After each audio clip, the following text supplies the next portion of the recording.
You mentioned that in the mid-'80s, the drug epidemic was sweeping the inner cities. It was going all over, but the inner cities was really suffering.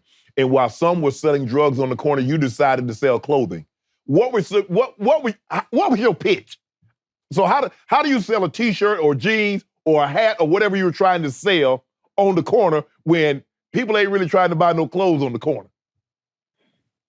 Yeah, so it was tough. You can't have thin skin. And a lot of the brothers and sisters they stopped even talking to me, because they were like, and listen, the hip hop culture is very homophobic. I think it has changed a great amount right now.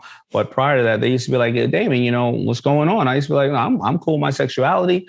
But I think fashion is this. And the more I started putting it on people, the more other people wanted to come around. But those days on the corner were very, very informative. It's like what you and I was saying, like, I learned that I had 10 colors of T-shirts I wanted to sell people, but the top 2 colors are 65% of all sales are black and another 20% are white. So now I had 2 colors. I had 10 logos. I found out the logos that were selling the best. Now I had 1 logo.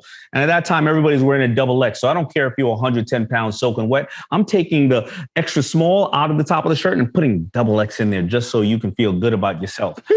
So I was able to home in on my customers. And trust me, I used to stand out in the Apollo Theater. I tell people this, but I'm joking, but I'm not. I used to stand out at that Apollo Theater on 125th Street at midnight when the Apollo let out. And all those drunk people told me what they thought about my shirts and my mother. So, I would just, I'd figure it out, man. Rejection is not going to happen to me. A no is an absolute maybe. You know what to do. Hit the subscribe button and become an official member of Club Shay Shay, where we do something before 2 something.